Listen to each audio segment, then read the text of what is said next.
Hello there and welcome to episode 7 of my WWE Save Rebranding WWE, where we take WWE in this post-WrestleMania world and we see if we can do it just a little bit better than what WWE have done in real life. So let's see how we get on. I want to apologise for the lack of videos over the last recent time. There's just been a few issues going on in my personal life where I've had to deal with those, but we are looking to try and get some more videos out throughout this week. So I hope you look forward to that. So let's get right into this show. Well, I say right into this show.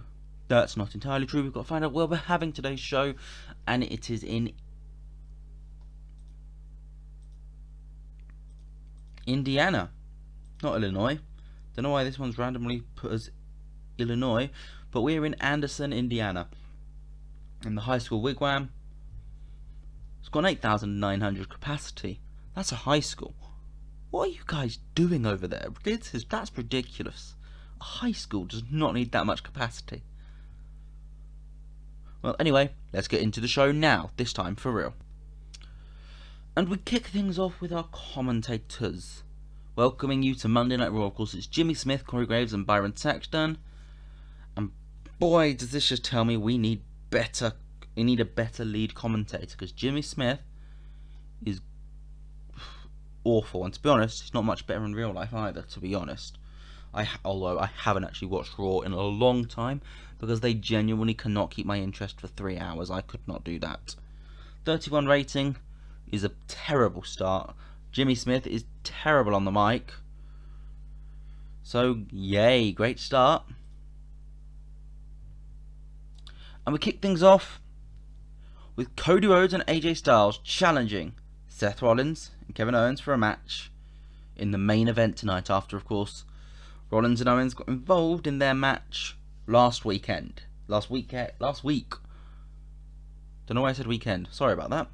Last week when Rollins and Owens got involved. So now Rhodes and Styles, as they're the ones who aren't focused predominantly on Edge and the Occult, they will challenge Rollins and Owens tonight in the main event. Got a quick squash match for Veer Mahaan. 3 minutes. Veer Mahaan just toys with Jeff King. Local guy. Don't really particularly care about him. Gets an 18, which is horrible. It's a disastrous rating. But Veer gets a 41. So you know what? I will say I'm gonna say that's not too bad, actually. He was also declining, so yeah. We've got a SmackDown storyline kind of seeping into Raw here, as Toxic Attraction are on Raw. They'll be facing off against the Celtic Connections next. Basically a number 1 contenders feud for the titles. And Gigi Dolan and JC Jane pick up the victory, and I've just realised this is going to be a very, very overbooked show. Because Gigi Dolan and JC Jane pick up the win when Gigi Dolan makes Piper Niven tap out with the Tilt-A-Whirl Dragon Sleeper after Rhea Ripley and Liv Morgan take attack behind the referee's back. Niven and Cross. Gets 49, 43 for Dolan, 28 for Jane. They pick up the win, which should do them good, despite all of the things going on around it. But not too shabby. Continues both a Raw and SmackDown storyline. Loses a bit of heat for Celtic Connection, though, which is a shame. Ciampa cuts a promo, and he says, Cody, AJ, Seth, you're arrogant. That's what you are. You're not brave, you're not bold, you're arrogant. Because you know, in the coming weeks, you've got the semi-finals of this tournament to become the World Heavyweight Champion. The big gold belt, one of the most prestigious titles of all time. And yet you're willing to go out week after week, having match after match. What's the point in that? Because you're arrogant. You look at me and you don't see someone who can compete. You see someone who's, oh, he's just come up from NXT. Well, ask anyone who's come up from NXT with me. You don't underestimate the Black Heart. 58 rating. Decent stuff. And we then get AJ and Cody pretty much saying that they will be at ringside for Finn Balor's US title defense. What could possibly go wrong?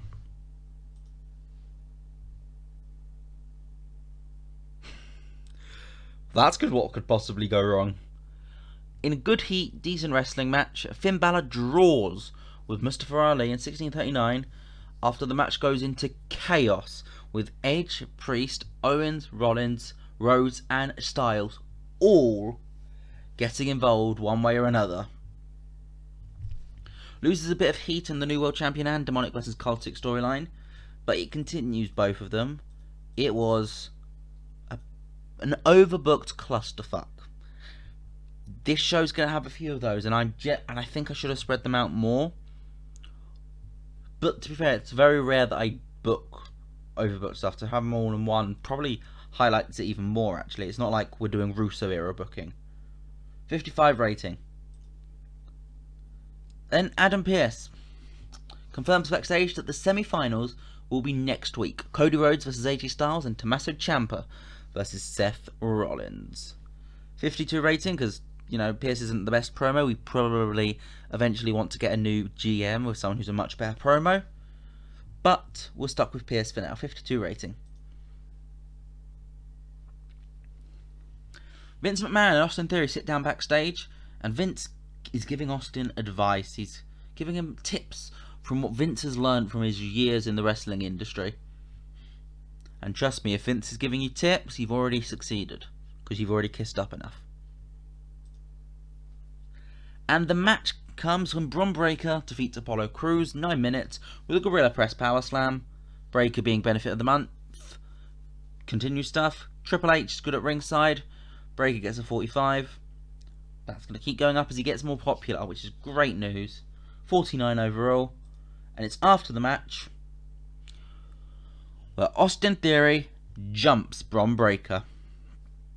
Gains heat in the storyline, because mainly this entire storyline we are doing based on Triple H and McMahon, but having Austin Theory and Bron Breakker in these very, very high rated segments compared to what they'd usually be in is absolutely helping them. It's why I've paired them up like this, because not only this storyline then can go into the meta of the whole what is the best ideology for wrestling, also it helps these two get over quicker. 73 rating. We then get a promo from Liv and Rhea with all the Celtic Connection off screen because they're being spoken about, and they explain how Becky Lynch has got this mentality now that she is entitled to success. She is not entitled to success. Nobody is entitled to success, and we wanted to show them that today. We wanted to show that no matter where you come from, no matter what you've done in the past, you are not entitled to success. You earn it. And if you're willing to claim that you deserve it, you've already lost. 64 rating. We then get a face-off. The first time they've had to come face-to-face. Asuka and Bianca Belair. They come face-to-face. Good stuff. They basically cut a few promos. Bianca Belair says Asuka's disappeared for a while. Asuka used to be the pinnacle of the WWE Women's Division. In NXT, she was the undefeated Empress. But those times have passed now. Because now Bianca Belair is the fastest, the strongest, the quickest, the best in the EST of WWE. And Asuka responds just quite simply, "You're never ready for Asuka." Gets a 65. Good stuff. Advances their storyline. Not too shabby. We then get a great segment, 79. I think that is the best segment we've had all night, as Logan Paul jumps The Miz. The Miz wanted to host a Miz TV segment, which never announced who his guest was, but he gets jumped by Logan Paul, beats him down, smashes him into the chairs, hits them with the big felt chairs, the stools, all that stuff. Gains heat on the storyline, because Logan Paul and The Miz are both very good entertainers. That's undisputed. You might not like them, they're very good entertainers. 79 is a great stuff though. Gable Steveson taps out Otis.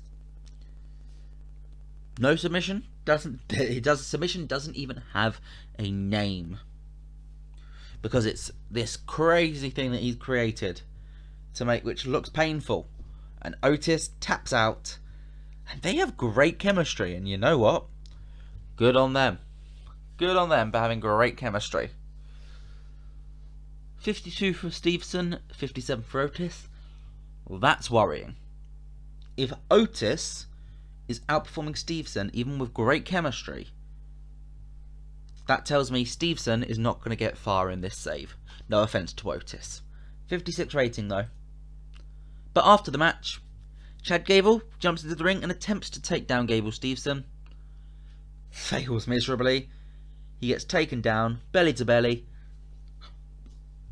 Steveson makes Chad Gable tap out as well. 43 rating. Another great... We've had some great promo segments tonight, as Malcolm Bivens and MVP go one-on-one in the mic, as part of the build to the Omos vs Bobby Lashley steel cage match. Because to be honest, this is probably more interesting than the match. Bivens and MVP cutting promos on each other, showing exactly how you can talk on the mic in WWE. This is 71. I don't genuinely think I could replicate what these guys could, so I'm not going to try and script them, because they were both superb without a script. But these two just went out and he just threw jabs at Omos and Lashley. They weren't in the ring. Omos and Lashley weren't in the ring in this. It was just MVP and Bivens. You know, it's probably one of the best, and it is one of the best segments of the night. Probably one of the best segments we've done. And then Omos comes out to the ring, because if there's one person who I'm confident can make anybody look good, it's Shelton Benjamin. So Omos picks up the win, goes 6 minutes. Finally hits a claw slam. Didn't that used to be Eric Rowan's old finisher? 46 rating though. Good stuff. Omos continues his streak. He's not on a streak anymore, is he? No, he continues his run of dominance as he builds towards the steel cage match with Bobby Lashley. We then get the entrances for the main event. Rhodes, Styles, Rollins and Owens. Big entrances as you'd expect, 74. And the match gets a 67, because again, a lot of interference in this. But Cody Rhodes pins Seth Rollins with a crossroads after Edge, Priest and Finn Balor also all got involved. So many things are happening. These two storylines are almost synonymous with each other. And then there's a third spoke which I'm going to put in. Someone who's involved in this storyline but hasn't actually done much in it yet. And that is Tommaso Ciampa. He comes out and hits the fairy tale ending on Seth Rollins, who of course he'll be facing next week, to end the show with Ciampa standing over Rollins, and Rhodes, Balor and Styles brawling with Edge, Priest and No Ali. So Owens. That is how the show ends. There's the 6-person brawl going up the ramp, and Ciampa standing over a laid out Seth Rollins. 71 rating. 70 overall, actually, so not too shabby, actually. Gained 9, lost 9. But once again, I don't care about that rating. I care what you guys think. So tell me in the comments. What do you think of the storylines? Where do you think we're going? Who do you think is going to win this tournament? It's all up in the air. So let me know. I'll see you next time.